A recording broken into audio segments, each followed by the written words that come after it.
It's been just 5 years when MG came to India with their very first SUV that was MG Hector. Hector വന്നപ്പോൾ തന്നെ എല്ലാവരും പറഞ്ഞുകൊണ്ടായിരുന്നൊരു കാര്യമുണ്ട്. അതിൻ്റെ tagline കണ്ടിട്ടാണ് ആ ഒരു ടോക്ക് സ്റ്റാർട്ട് ചെയ്തത്, ദ ഇൻ്റർനെറ്റ് ഇൻസൈഡ്. അതുമാത്രമല്ല അതിൻ്റെ ഫീച്ചേഴ്സ് ആണെങ്കിലും അതിനുശേഷം അവർ കൊണ്ടുവന്ന ZS-EV, പിന്നെ ഗ്ലോസ്റ്റർ, പിന്നെ വന്നിട്ടുള്ള ആസ്റ്റർ, പിന്നെ കോമറ്റ് എന്ന് പറയുന്നത് വളരെ റെവല്യൂഷണറി ക്രിയേറ്റ് ചെയ്ത ഒരു മോഡൽ തന്നെയാണ്. സോ എൻ്റെ ബാക്കിൽ കിടക്കുന്നത് അവരുടെ ഏറ്റവും പുതിയതായിട്ടുള്ള CUV, അതായത് വിൻസർ EV. Welcome to ബോട്ടമാൻ.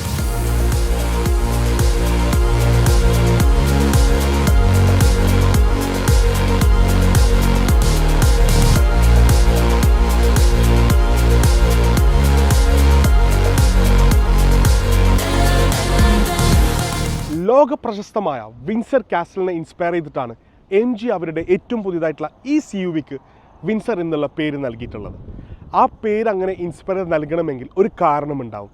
ആ കാരണം തന്നെയാണ്, അതായത് ഈ വണ്ടിക്കകത്തും പുറത്തും ഒരുപാട് ലക്ഷറിയസ് ആയിട്ടുള്ള എലിമെൻറ്റുകൾ അവർ ക്രിയേറ്റ് ചെയ്ത് വെച്ചിട്ടുണ്ട്. അത് തന്നെയായിരിക്കും ഈ പേര് ഇടാനുള്ള കാരണം. സോ വിൻസർ EVനെ കുറിച്ച് സംസാരിക്കാൻ തുടങ്ങുമ്പോൾ തന്നെ ആദ്യം പറയാൻ തോന്നുന്നത് ഇതിൻ്റെ എയറോഗ്ലൈഡ് ഡിസൈൻ തന്നെയാണ്. നിങ്ങൾക്ക് കാണുന്ന പോലെ എയ്റോപ്ലെയിൻ ഇൻസ്പയർ ചെയ്തിട്ടുള്ള എയ്റോഗ്ലൈഡ് ഡിസൈൻ. കാരണം ഒരുപാട് ഡ്രാഗ് കോഎഫിഷ്യൻറ്റ് അല്ലെങ്കിൽ ഒരു എയറോഡൈനാമിക്സിന് ഇമ്പോർട്ടൻസ് കൊടുക്കുന്ന രീതിയിലാണ് ഈ ഒരു ഡിസൈൻ വന്നിട്ടുള്ളത്. അത് തന്നെ റേഞ്ചിനും അതേപോലെ എയറോഡൈനാമിക്സിനും ഒരുപാട് ഗുണം ചെയ്യുന്ന രീതിയിലാണ് ഇതിൻ്റെ ഡിസൈൻ വന്നിട്ടുള്ളത്. ഫ്രണ്ടിലോട്ട് വരുമ്പോൾ തന്നെ നിങ്ങൾക്ക് കാണാം കണക്റ്റിംഗ് DRLs, അതേപോലെ MGയുടെ ലോഗോ. ഇവിടെയാണ് താഴെ ഡയമണ്ട് അല്ല, ഒരു ട്രയാങ്കിൾ ആയിട്ടുള്ള മെഷ് ഡിസൈൻ. ഇതിൽ വ്യത്യസ്തമായിട്ട് വന്നിട്ടുള്ളത് MG കോമറ്റ് നോക്കുന്ന സമയത്ത് ഇവിടെയായിരുന്നു അവരുടെ ചാർജിങ് പോർട്സും കാര്യങ്ങളും വന്നിട്ടുള്ളത്. പക്ഷേ വിൻസർ ആകുന്ന സമയത്ത് വന്നിട്ടുള്ളത് വണ്ടിയുടെ ലെഫ്റ്റ് സൈഡിലോട്ടുള്ള ഈ ഒരു പാർട്ടിലാണ് ഇവരുടെ ചാർജിങ് പോയിൻറ്റ്സും കാര്യങ്ങളും വന്നിട്ടുള്ളത്. സോ ഇവിടെ ഞങ്ങൾക്ക് കാണാം DC charger and AC charger. So CCS2 ആണ് ചാർജർ പോയിൻറ്റ് വന്നിട്ടുള്ളത്, രണ്ടും നൽകിയിട്ടുണ്ട്. സോ ചാർജിങ് ടൈം എന്ന് പറയുന്നത് 50 kW ചാർജറിൽ ചെയ്യുകയാണെങ്കിൽ 0 to 80 ഒരു 50 minutes കൊണ്ട് 0 to 80 ചാർജ് ആകുന്നുള്ളതാണ്. സോ ഇതൊരു 38 kW ബാറ്ററി പവേർഡ് വെഹിക്കിളാണ്. സോ ദ റേഞ്ച് എന്ന് പറയുന്നത് 331 kilometers ആണ് അവർ ക്ലെയിം ചെയ്യുന്നത്. സൈഡിലോട്ട് വരുമ്പോൾ വേറൊരു സാധനം കാണാം, 18-inch അലോയ് വീൽസാണ് നൽകിയിട്ടുള്ളത്. സോ 215/55 R18 നല്ലൊരു പ്രൊഫൈൽ സൈസ് തന്നെയാണ്. സോ ഇതൊരു CUV ആയതുകൊണ്ട് തന്നെ നിങ്ങൾക്ക് റോഡിലും ഓഫ് റോഡ് എന്നല്ല, അത്യാവശ്യം മോശമായ റോഡുകളിൽ പോകുന്ന സമയത്ത് നിങ്ങളെ കംഫർട്ടബിളായി നിർത്താൻ പറ്റുന്ന രീതിയിലുള്ള ടയർ സൈസ് തന്നെയാണ്. നമുക്ക് ഡോർ ഹാൻഡിൽസ് ഒക്കെ കാണാം, ലക്ഷറിയസ് ആയിട്ട് തന്നെയാണ് അവർ ചെയ്തിട്ടുള്ളത്. സൈഡ് ബീഡിങ് ആണെങ്കിലും റൂഫ് റെയിൽസ്, ഈ ഒരു ക്രോം എലമെൻറ്റ്സ്, അതായത് ഇവിടെ ഇപ്പോൾ അവർ ഒരുപാട് ക്രോം എലമെൻറ്റ്സ് കൊടുത്തിട്ടുണ്ട്. ഈ സൈഡിൽ കാണുന്ന ക്രോം എലമെൻറ്റ് റിയറിലൂടെ ഫുള്ളി കണക്റ്റഡ് ആണ്. കമ്മിങ് ടു ദ റിയർ, വളരെ ബ്യൂട്ടിഫുൾ ആയിട്ടുള്ളൊരു റിയർ ടൈൽ ലാമ്പ് കാണാൻ പറ്റും. ഇപ്പോൾ ഏകദേശം ഈ ജനറേഷനിൽ കാണാൻ പറ്റുന്ന ഏകദേശം എല്ലാ വണ്ടികളിൽ ഉള്ള പോലെ തന്നെ കണക്റ്റിംഗ് ടൈൽ ലാമ്പ് തന്നെയാണ് ഈ വണ്ടിയിൽ വന്നിട്ടുള്ളത്. വ്യത്യസ്തമായ വേറൊരു കാര്യം എന്ന് വെച്ച് കഴിഞ്ഞാൽ MGയുടെ ആദ്യത്തെ വണ്ടിയായിരിക്കും ഇൻ്റർനെറ്റ് ഇൻസൈഡ് എന്ന ബാഡ്ജ് ഇല്ലാത്ത പുറത്തിറങ്ങിയിട്ടുള്ളതെന്ന് എനിക്ക് തോന്നുന്നു. കാരണം ഇതുവരെ ഉണ്ടായ എല്ലാ വണ്ടികളിലും ഇൻ്റർനെറ്റ് ഇൻസൈഡ് കണ്ടിട്ടുണ്ടായിരുന്നു. ഈ വിൻസർ EVയുടെ പുറത്തുനിന്നുള്ള കാര്യം പറയുന്നതിനേക്കാളും അകത്തിരുന്ന് സംസാരിക്കുന്നതായിരിക്കും ബെറ്റർ എന്ന് എനിക്ക് തോന്നുന്നു. സോ ഡ്രൈവിംഗ് വിശേഷവും അതേപോലെ തന്നെ കംഫർട്ടും കാര്യങ്ങളും എങ്ങനെയാണെന്നുള്ളത് ഡ്രൈവ് ചെയ്ത് ഞാൻ പറഞ്ഞു.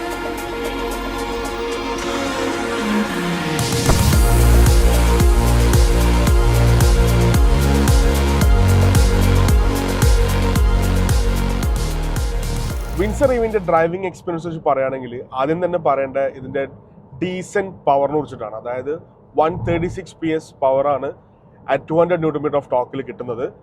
So it's performs really well and very decent എന്ന് തന്നെ പറയാം.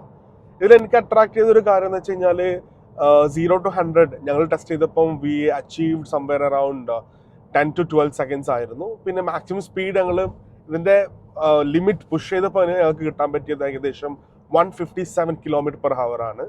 ഹാൻഡിലിംഗ് കുഴപ്പമില്ല, ഡീസൻ്റ് ആണ്. Steering feedback is really good. അതേപോലെ തന്നെ ആക്സിലറേഷൻ ആണെങ്കിലും ഇപ്പം ഇതിൽ ഡ്രൈവിംഗ് മോഡ്സ് ആയിട്ട് എക്കോ പ്ലസ്, പിന്നെ അതേപോലെ തന്നെ സ്പോർട്ട്, നോർമൽ എല്ലാം 4 ഡ്രൈവിംഗ് മോഡ്സാണ് അവൈലബിൾ ആയിട്ടുള്ളത്. പ്രെറ്റി ഡീസൻ്റ് തന്നെ പറയാം. ഇതിൽ വ്യത്യസ്തമായിട്ട് എനിക്ക് ഫീൽ ആയത് ഞങ്ങൾ MG കോമറ്റിലൊക്കെ ഒരു റൊട്ടേറ്റിംഗ് ബാങ്കിൾ പോലെയായിരുന്നു ട്രാൻസ്മിഷൻ സെലക്ട് ചെയ്യുന്നത്. പക്ഷെ ഇതിലിപ്പോൾ വന്നപ്പോൾ മെർസിഡീസിലൊക്കെ കാണാൻ പറ്റിയതുപോലെ ഞങ്ങളുടെ ലെഫ്റ്റ് സൈഡ്, മെർസിഡീസിൽ റൈറ്റ് സൈഡ് വരാറ്, ഇത് ലെഫ്റ്റ് സൈഡ് ഞങ്ങളുടെ കൺട്രോളർ, അതായത് ഇവിടെ കാണുന്ന പോലെ റിവേഴ്സ് ന്യൂട്രൽ ഡ്രൈവ്, അതൊക്കെ ഇവിടെ തന്നെ ചെയ്യാൻ പറ്റും. പിന്നെ ഇതിൻ്റെ 90% ഓഫ് ദ ഫീച്ചേഴ്സ് അല്ലെങ്കിൽ ഇതിൻ്റെ കൺട്രോൾസും ഈ സ്ക്രീൻ വെച്ചിട്ടാണ് ചെയ്യാൻ പറ്റുക.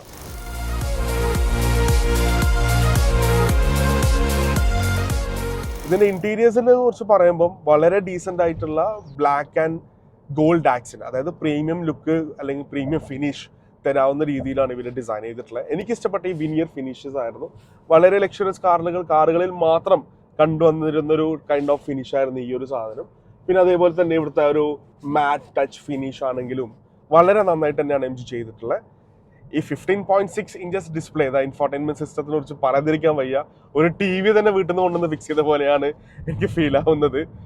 ഞങ്ങളുടെ ഇൻസ്ട്രുമെന്റ് ക്ലസ്റ്റർ ആണെങ്കിൽ 8.8 ഇഞ്ചസാണ് വന്നിട്ടുള്ളത്. അതും പ്രറ്റി ഡീസൻ്റ് ആണ്. ഇതിലും എല്ലാം ഡീറ്റെയിൽഡ് ആയിട്ട് കാണാൻ പറ്റുന്നുണ്ട്. എനിക്കിതിൽ വേറൊരു എലിമെന്റ് ഇഷ്ടപ്പെട്ടത് ഈ AC വെൻസിന്റെ ഈ ഒരു സാധനങ്ങളൊക്കെ ഉണ്ടല്ലോ, ഈ ഒരു സ്വിച്ചസ് ആണെങ്കിലും എയർ നോബ്സ് അല്ലെങ്കിൽ ഈ ഒരു സ്ട്രെയിറ്റ് ലൈൻ ഫോളോ ചെയ്യുന്ന ഡിസൈൻ വളരെ നല്ല രീതിയിലാണ് ഫീൽ ആയി. വേറൊരു കാര്യമുണ്ട്, ഈ ഡാഷ്ബോർഡ് ഉണ്ടല്ലോ വളരെ ലെങ്ത് ആയിട്ടാണ് ഓട്ടോ ഉള്ളത്. അതായത് കാണുന്ന പോലെ വളരെ ലെങ്ത് ആയിട്ടാണുള്ളത്. സോ ഈ ഒരു വ്യൂ കുറച്ച് കൂടി ഉണ്ടായിരുന്നെങ്കിൽ ഒന്നും കൂടി ബെറ്റർ ആയെന്നും തോന്നുന്നു. വ്യൂക്ക് ഒരു കുറവൊന്നുമില്ല. ഇറ്റ് സ്റ്റിൽ എത്ര സ്പേസ് കൂടിയതുകൊണ്ടായിരിക്കും ചിലപ്പോൾ അത് ഫീൽ ആവുന്നത്. സൈഡ് വ്യൂ മിറേഴ്സ് ഒക്കെ അടിപൊളിയാണ്, നല്ല വ്യൂ തന്നെയാണ് കിട്ടുന്നത്. നേരത്തെ പറഞ്ഞതുപോലെ ഈ ഒരു ബട്ടൺസ് ഉണ്ടല്ലോ, അതായത് ഞങ്ങൾ കോമറ്റിലൊക്കെ കണ്ടുവന്ന രീതിയിലുള്ള ബട്ടനാണ്. പക്ഷേ ഈ ഒരു ഗോൾഡ് ആക്സൻസ് വന്നപ്പം ഒന്നും കൂടി, ഗോൾഡ് അല്ല ബ്രോൺസ് എന്നോ ഡാർക്ക് ബ്രോൺസ് എന്ന് വേണമെങ്കിൽ പറയാം ഈ ഒരു സാധനത്തിന്. ഈ ആക്സെന്റ് വന്നപ്പം വളരെ നല്ല രീതിയിലാണ് ഈ കൺട്രോൾസും കാര്യങ്ങളും കാണുന്നത്. ഈ സാധനം വെച്ചിട്ട്, അതായത് ഈ ബട്ടൺസ് വെച്ചിട്ടാണ് ഞങ്ങൾക്ക് ഏകദേശം എല്ലാ കാര്യങ്ങളും കൺട്രോൾ ചെയ്യാൻ പറ്റുക.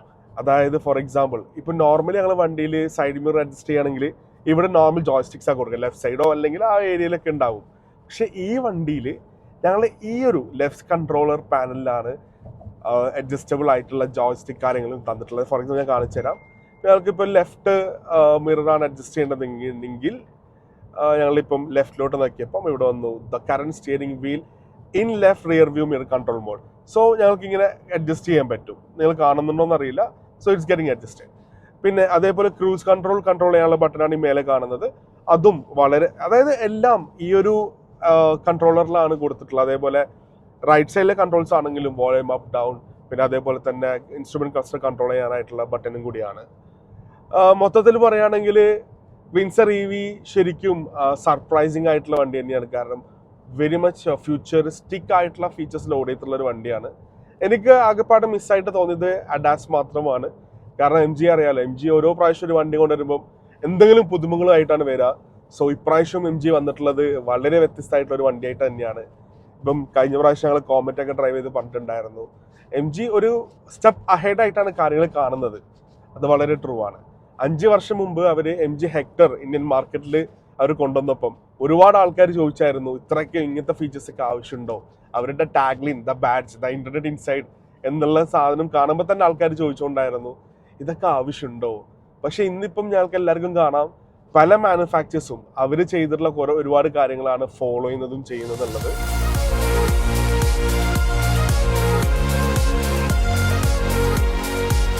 We have automatic headlamps, automatic wipers, അങ്ങനെ ബേസിക് ആയിട്ടുള്ള ഒരുപാട് കാര്യങ്ങളുണ്ട്. പിന്നെ ഇതിൻ്റെ സ്പീക്കേഴ്സ് എന്ന് പറയുമ്പം 9 സ്പീക്കേഴ്സ് ആണ് പവർഡ് ബൈ ഇൻഫിനിറ്റി. നല്ല ഡീസൻ്റ് ആയിട്ടുള്ള സൗണ്ട് എഫക്ട്സും കാര്യങ്ങളൊക്കെ തന്നെയാണ് കിട്ടുന്നത്. സേഫ്റ്റി ഇതൊക്കെ എയർ ബാഗ്സ് സ്റ്റാൻഡേർഡ് ആയിട്ട് തന്നെ വരുന്നുണ്ട്. 4 ഡിസ്ക് ബ്രേക്കാണ്.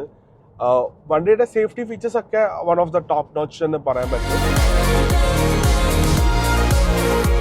എനിക്ക് വേറെ ഇഷ്ടപ്പെട്ട ഞങ്ങളിപ്പം ഡ്രൈവ് ചെയ്യുന്ന ഈ കളറാണ്. 4 ഷെയ്ഡിലാണ് വണ്ടി അവൈലബിൾ ആയിട്ടുള്ളത്. വൺ കൈൻഡ് ഓഫ് ടർക്വൈസ് ബ്ലൂ പോലത്തെ ഒരു കളറും, അതേപോലെ തന്നെ വൈറ്റ് ബ്ലാക്ക്, പിന്നെ ഞങ്ങൾ ZS EV കണ്ട ഒരു ലൈറ്റ് ബ്ലൂ ഷെയ്ഡില്ലേ അതും. ഇതിനൊന്നും കോഡ് നെയിം ഞാൻ പഠിച്ചില്ലായിരുന്നു, അതുകൊണ്ടാണ് കറക്റ്റ് പറയാൻ പറ്റാത്തത്. പിന്നെ വേറൊരു കാര്യം ഇതിനെക്കുറിച്ച് പറയുകയാണെങ്കിൽ പണ്ട് കാലം എന്നല്ല, റീസെന്റ് ടൈം തന്നെ പറയാം, ഒരു EV കാർ ഓൺ ചെയ്യാന്ന് വെച്ച് കഴിഞ്ഞാൽ ഐസ് കാർ ഓൺ ചെയ്യുന്നതിനേക്കാളും കുറച്ചും കൂടി എക്സ്പെൻസീവ് ആയിട്ടായിരുന്നു ഉണ്ടായത്. ഇന്നിപ്പം ഗ്ലോബലൈസേഷൻ്റെ പാർട്ടായിട്ട് ബാറ്ററിയുടെ എമൗണ്ടും കുറച്ചൊക്കെ കുറഞ്ഞിട്ടൊക്കെ ഉണ്ട്. പക്ഷേ MG ഒരു വ്യത്യസ്തമായിട്ടുള്ളൊരു പ്രോഗ്രാമായിട്ടാണ് ഇപ്രാവശ്യം വന്നിട്ടുള്ളത്. അതിൻ്റെ പേരാണ് BaaS, battery as a service എന്നാ പറയാം. അതായത് വണ്ടിയുടെ എക്സ് ഷോറൂം പ്രൈസ് വേറെയും ബാറ്ററിയുടെ പ്രൈസ് സെപ്പറേറ്റും. അതായത് ഇപ്പോൾ ഇവർ ക്ലെയിം ചെയ്യുന്നത് 1 കിലോമീറ്റർ റൺ ചെയ്യാൻ വേണ്ടി 3.5 റുപ്പീസ് അവർ അഡീഷണൽ ആയിട്ട് ചാർജ് ചെയ്യുന്നുള്ളതാണ്. അതായത് വണ്ടി ഇപ്പോൾ ലോഞ്ച് ചെയ്തിട്ടുള്ള 9.99 ലാക്സ് ഷോറൂമിനാണ്. പ്ലസ് ഓരോ കിലോമീറ്റർ ഞങ്ങൾ ഓടുന്തോറും we have to pay them 3.5 rupees per kilometre. അങ്ങനെ തന്നെ നമുക്ക് കാൽക്കുലേറ്റ് ചെയ്യുകയാണെങ്കിൽ ഇപ്പം 1.5 അതായത് ഒരു 1 ലാക്ക് കിലോമീറ്റർ ഓടിക്കണമെങ്കിൽ 3.5 ലാക്സ് അതാണ് വരിക. പക്ഷെ അവരുടെ സബ്സ്ക്രിപ്ഷൻ പ്ലാൻസ് ഒരുപാട് ഓപ്ഷൻസ് ഉണ്ട്. ഇപ്പം ഈ ഒരു പ്ലാനിൽ തന്നെ വണ്ടി വാങ്ങിക്കണം എന്ന് അവർ പറയുന്നില്ല. ഒരുപാട് പെർച്ചേസ് പ്ലാൻസ് അവൈലബിൾ ആണ്. ഇതിപ്പം സർവീസ് പ്രൊവൈഡർ ആയിട്ടുള്ള ബജാജ് ഫിൻസറും അതേപോലെ വേറെ 2-3 കമ്പനി, അതായത് ഇവർക്ക് ഫിനാൻസ് പ്രൊവൈഡ് ചെയ്യുന്ന കമ്പനിയുടെ പാക്കേജ് ആണ്. അതിൽ ഏതോ ഒരു കമ്പനിയുടെ പാക്കേജ് ഉണ്ട്. മിനിമം 1500 കിലോമീറ്റേഴ്സ് ആണ് ഒരു മാസം ഓടിക്കേണ്ടത്, അല്ലെങ്കിൽ ആ ഒരു കൗണ്ട് കൊടുക്കുന്നത്. അപ്പോൾ അതായത് ഏകദേശം 1500 into 3.5 somewhere around 5500 rupees somewhere around. അപ്പോൾ ആ ഒരു എമൗണ്ട് കൊടുക്കുകയാണെങ്കിൽ തന്നെ നിങ്ങളിപ്പം 2000 കിലോമീറ്റർ ഓടിക്കഴിഞ്ഞാലും 1500 കിലോമീറ്റർ ഓടുന്നതിൻ്റെ പൈസ മാത്രം കൊടുത്താൽ മതി. അപ്പോൾ ആ ഒരു സർവീസ് പ്രൊവൈഡറിൻ്റെ അതൊരു ബെറ്റർ ആയിട്ടുള്ളൊരു പാക്കേജാന്ന് തോന്നി. പിന്നെ വേറൊരു കാര്യം പറയാനുള്ളത്, ഡിസംബർ 31 മുമ്പ് ഈ വണ്ടി നിങ്ങൾ വാങ്ങിക്കുകയാണെങ്കിൽ 1 വർഷം പബ്ലിക് ചാർജിങ് അടക്കം ഫ്രീ ആണ് MG വിൻസർ EVക്ക്. അതായത് MGയുടെ ഹബ്ബ് വഴി ബുക്ക് ചെയ്ത് ചാർജ് ചെയ്യുകയാണെങ്കിൽ 0 കോസ്റ്റ് ആയിരിക്കും 1 വർഷത്തേക്ക്. പിന്നെ വേറൊരു കാര്യമുണ്ട്, എല്ലാവരും ഈ ബാറ്ററിനെ കുറിച്ച് പറയാറുണ്ട്. ഈ ബാറ്ററിൻ്റെ വാറണ്ടിയെ കുറിച്ചിട്ടല്ല പറയുന്നത്, കാരണം എക്സ്പെൻസീവ് ആണ്, അങ്ങനെയാണ്, ഇതൊക്കെയാണെന്നാണ് പറയാം. സോ MG ഇപ്രാവശ്യം അവരുടെ ബാറ്ററി വാറണ്ടി, അതായത് ഫസ്റ്റ് ഓണറിന് ലൈഫ് ടൈം ബാറ്ററി വാറണ്ടിയാണ് അവർ ഓഫർ ചെയ്യുന്നത്. സത്യം പറഞ്ഞാൽ ഇന്ന് വരെ വേറെ ഒരു മാനുഫാക്ചറും ഓഫർ ചെയ്യാത്തൊരു വാറണ്ടി ആയിരിക്കും അതെന്ന് എനിക്ക് തോന്നുന്നത്. അതേപോലെ തന്നെ ബൈബാക്ക് ഓപ്ഷൻസ് ആണെങ്കിലും 3-6, അതായത് 3 years 60% പ്രൈസിന് അവർ തിരിച്ചെടുത്തോളാം എന്നാണ് അവർ ക്ലെയിം ചെയ്യുന്നത്. പക്ഷെ അങ്ങനെ ചെയ്യുന്ന പ്രോഗ്രാമിന് കൊണ്ടുപോകുന്ന വണ്ടികൾക്ക് സർവീസ് പാക്കേജ് നിർബന്ധമായിട്ടും എടുക്കണം എന്നുള്ളതാണ്. കാരണം ദേ ഷുഡ് മേക്ക് ഷുവർ വണ്ടിയൊക്കെ പ്രോപ്പർ ടൈം ഇന്റർവെൽസ് സർവീസ് ചെയ്തിട്ടുണ്ടെന്നുള്ള മേക്ക് ഷുവറിന് വേണ്ടിയിട്ടായിരിക്കും ആ രീതിയിലുള്ള പാക്കേജ് അവർ പ്രൊവൈഡ് ചെയ്യുന്നത്. വേർഡിക്റ്റ് ആയിട്ട് പറയുകയാണെങ്കിൽ, if you are someone who is looking for a sedan അല്ലെങ്കിൽ ഒരു SUV അല്ലെങ്കിൽ അതിൻ്റെ മിക്സർ ഓഫ് ബോത്ത്, അതിപ്പം നോർമലി പറയുകയാണെങ്കിൽ SUVയുടെ സൈസും സെഡാൻ്റെ കംഫർട്ടും അങ്ങനെ പറയാം. അപ്പോൾ ആ രീതിയിൽ നോക്കുന്ന ഒരു വണ്ടി എടുക്കാൻ പ്ലാൻ ചെയ്യുന്ന ഒരാളാണെങ്കിൽ, ഒരു 10 to 15 lakh റുപ്പീസ് ബഡ്ജറ്റൊക്കെ ഉള്ള ഒരാളാണെങ്കിൽ ഒരു ഡൗട്ടും ഇല്ലാതെ നിങ്ങൾക്ക് MGയുടെ വിൻസർ EV ചൂസ് ചെയ്യാം. കാരണം ഇറ്റ്സ് എ ടോട്ടൽ പാക്കേജ് എന്ന് തന്നെ പറയാം. ഞാൻ നേരത്തെ ബാറ്ററി വാറണ്ടിയെ കുറിച്ചിട്ടൊക്കെ പറഞ്ഞിട്ടുണ്ടായിരുന്നു. വേറൊരു പ്രോഗ്രാമും കൂടി MG ഇൻട്രൊഡ്യൂസ് ചെയ്തിട്ടുണ്ട്, അതായത് കോംപ്രഹെൻസീവ് ഓണർഷിപ്പ് പ്രോഗ്രാം.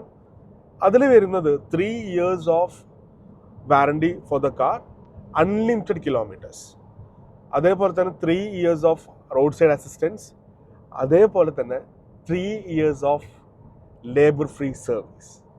ഇതാണ് അവരുടെ കോംപ്രഹെൻസീവ് പ്രോഗ്രാമിൽ വരുന്നത്. സോ എന്തായാലും വളരെ കോൺഫിഡൻ്റ് ആയിട്ട് തന്നെ ഈ വണ്ടി നിങ്ങൾക്ക് എടുക്കാൻ പറ്റും തോന്നുന്നുണ്ട്. ബാറ്ററീൻ്റെ നേരത്തെ പറഞ്ഞല്ലോ, അതായത് ലൈഫ് ടൈം വാറണ്ടിയാണ്, ഫസ്റ്റ് ഓണറിന് ലൈഫ് ടൈം വാറണ്ടിയാണ് കിട്ടാൻ പോകുന്നത്. സോ അത് വളരെ ഒരു വ്യത്യസ്തമായിട്ടുള്ളൊരു തീരുമാനം തന്നെയാണ് MG എടുത്തിട്ടുള്ളത്. ഇതിൻ്റെ സൈസിനും സ്പേസിനെ കുറിച്ച് പറയുകയാണെങ്കിൽ MG തന്നെ കമ്പയർ ചെയ്യുന്നത് ABC സെഗ്മെൻറ്റ് ഓഫ് കാർസ് ആയിട്ടാണ്. അതായത് ഇപ്പം A സെഗ്മെൻറ്റ് ഐസ് കാറിൻ്റെ പ്രൈസിന്, അതേപോലെ B സെഗ്മെൻറ്റ് SUVയുടെ സൈസിന്, അതേപോലെ C സെഗ്മെൻറ്റ് കാർസിൻ്റെ സ്പേസുമായിട്ടാണ് MG ഇതിനെ കമ്പയർ ചെയ്യുന്നത്. എനിക്കിപ്പം കാണാൻ പറ്റുന്നുണ്ടാവും ഇതിൻ്റെ പനോറമിക് മൂൺ റൂഫാണ്, അതൊരു ഫിക്സ്ഡ് റൂഫാണ്. ഇൻഫിനിറ്റി വ്യൂ ഗ്ലാസ് റൂഫ് എന്നാണ് MGനെ വിളിക്കുന്നത്. നിങ്ങൾക്കറിയാലോ, ഒരു സ്റ്റാർ ഗേസിങ് ഇവൻറ്റോ അല്ലെങ്കിൽ നിങ്ങളെ കപ്പിളായിട്ട് റൊമാൻറ്റിക് ആയിട്ട് പുറത്ത് പോകുന്നൊക്കെ സമയത്ത് വളരെ നല്ലൊരു ടൈമായിരിക്കും എനിക്ക് MG വിൻസറിൻ്റെ അകത്ത് കിട്ടാൻ പോകുന്നത്. സോ അത്രയും നല്ലൊരു glass view, infinity view glass റൂഫാണ്. പിന്നെ ഇതിൻ്റെ വേറൊരു കാര്യം നിങ്ങളിപ്പോൾ കാണുന്നുണ്ടാവും, ബാക്കിലുള്ള സീറ്റ്, അതായത് പാസഞ്ചർ സീറ്റ്. അതിനെക്കുറിച്ച് എന്തായാലും ബാക്കിൽ നിന്ന് തന്നെ സംസാരിക്കാം. 135 ഡിഗ്രി ഇൻക്ലൈൻ ചെയ്യാൻ പറ്റുന്ന രീതിയിലാണ് MG ഇതിനെ ക്രിയേറ്റ് ചെയ്തിട്ടുള്ളത്. സോ ഇതിനെ ലിവ് ബിസിനസ് ക്ലാസ് എന്നാണ് വിൻസർ EVനെ അവർ വിശേഷിപ്പിക്കുന്നത് തന്നെ. എന്തായാലും സീറ്റിനെ കുറിച്ചിട്ട് ഞാൻ ബാക്കിൽ ഇരുന്നിട്ട് തന്നെ പറയാമെന്ന് വിചാരിക്കുന്നു. വിൻസർ EVയുടെ വളരെ ഹോട്ടായിട്ടുള്ള ഒരു സീറ്റിലാണ് ഞാൻ ഇരിക്കുന്നത്. അതായത് എയറോ ലോഞ്ച് സീറ്റ്സ് ആണ് ഈ വണ്ടിക്ക് വന്നിട്ടുള്ളത്. ഈ കാണുന്ന പോലെ ഡയമണ്ട് ലെതർ അപ്പോൾസ്റ്ററി ആണ് ഈ വണ്ടിയിൽ ചെയ്തിട്ടുള്ളത്. ഈ വണ്ടിയുടെ ഏറ്റവും സ്പെഷ്യലായിട്ടൊരു ഫീച്ചറാണ് ഈ സീറ്റ്സ് റിക്ലൈൻ ചെയ്യാൻ പറ്റും. 135 ഡിഗ്രിയിലായിരിക്കും ഇത് റിക്ലൈൻ ചെയ്യാൻ പറ്റുന്നത്. വളരെ കംഫർട്ടബിൾ ആയിട്ടുള്ള പഫി ആയിട്ടുള്ള കുഷൻ ചെയ്തിട്ടുള്ളൊരു സീറ്റ്സ് ആണ് ഈ വണ്ടിക്ക് വന്നിട്ടുള്ളത്. So definitely you are going to get a business class feel എന്ന് തന്നെ വേണം ഇതിന് പറയാൻ. എം ജിയുടെ കഴിഞ്ഞ ലോഞ്ച്, അതായത് കോമറ്റിലുണ്ടായ ഒരു പരാതി സ്റ്റോറേജ് ഇല്ല എന്നുള്ളതാണ്. വിൻസറിലോട്ട് എത്തിയപ്പം ഒരുപാട് സ്റ്റോറേജ് ഓപ്ഷൻസ് ആണ് കാണാൻ പറ്റുന്നുള്ളത്. ഇവിടെ കാണാം ഗ്ലോ ബോക്സ്, കപ്പ് ഹോൾഡർ. ഈ ഒരു സ്പേസ് എന്ന് വെച്ച് കഴിഞ്ഞാൽ വളരെ വലിയൊരു സ്പേസാണ് അങ്ങോട്ടുള്ളത്. ഇവിടെ ഒരു സ്പേസ്, സ്റ്റോറേജ് സ്പേസ്. ഈ ഒരു സെൻട്രൽ ടണൽ വളരെ ബ്യൂട്ടിഫുൾ ആയിട്ടാണ് അവർ ചെയ്തിട്ടുള്ളത്. ഈ ഒരു വിനിയർ ഫിനിഷ് ഞാൻ നേരത്തെ പറഞ്ഞതുപോലെ തന്നെ ഈ ഒരു ഫിനിഷും കൂടി വന്നപ്പോൾ വളരെ ലക്ഷറിയസ് ആയിട്ട് തന്നെയാണ് വിൻസറിൻ്റെ ഇൻറ്റീരിയർ കാണാൻ പറ്റുന്നത്. അതായത് റോയൽ ടച്ച്ഡ് ഇൻറ്റീരിയേഴ്സ് എന്ന് തന്നെ പറയും. ഞാൻ നേരത്തെ പറഞ്ഞിട്ടുണ്ടായിരുന്നു ഡീസൻറ്റ് പവർ, ഡീസൻറ്റ് ഹാൻഡ്ലിങ് എന്നൊക്കെ പറഞ്ഞിട്ടുണ്ടായിരുന്നു. ഞാൻ ഡീസൻറ്റ് കൊണ്ട് ഉദ്ദേശിച്ചത് മോശം എന്നല്ല, പ്രെറ്റി ഗുഡ് എന്നുള്ള രീതിയിലാണ് ഞാൻ ഉദ്ദേശിച്ചത്. അതായത് വളരെ ഡീസൻ്റ് ആയിട്ട്, ഞങ്ങൾ പറയില്ല ഡീസൻറ്റ് പയ്യനാന്നൊക്കെ പറയില്ല, അതുപോലെയാണ് ഞാൻ ഉദ്ദേശിച്ചത് കേട്ടോ. സോ എന്തായാലും നല്ലൊരു വെഹിക്കിൾ തന്നെയാണ് എം ജി പ്രാവശ്യം കൂടി കൊണ്ടുവന്നിട്ടുള്ളത്. എം ജി ക്ലെയിം ചെയ്തിട്ടുണ്ട് ഓരോ 6 മാസം ഓരോ പുതിയ വണ്ടിയായിട്ട് വരും എന്നുള്ളത്. സോ അടുത്ത വണ്ടിക്കായി ഞങ്ങൾക്ക് വെയിറ്റ് ചെയ്യാം. സോ വളരെ നല്ലൊരു വണ്ടിയായിട്ട് തന്നെയായിരിക്കും അവർ നെക്സ്റ്റ് ടൈം വരാൻ പോകുന്നത്. എന്തെങ്കിലും ഇൻഡസ്ട്രീസ് ഫസ്റ്റ് എന്തായാലും ഉണ്ടാവില്ല, അവർക്കിടെ കാലം അങ്ങനെയാണല്ലോ. എം ജി വരുമ്പോൾ എന്തെങ്കിലും സ്പെഷ്യൽ ആയിട്ടല്ലേ വരുള്ളൂ. സോ എന്തായാലും ഞങ്ങൾ നല്ലൊരു വെഹിക്കിൾ തന്നെ പ്രതീക്ഷിച്ചിരിക്കുക. You are watching motor mats. മോട്ടോഗ്രാഫർ റിനാദിനോടൊപ്പം ഷാസ്മാൻ തൊട്ടാൻ. അടുത്ത വീഡിയോ വരെ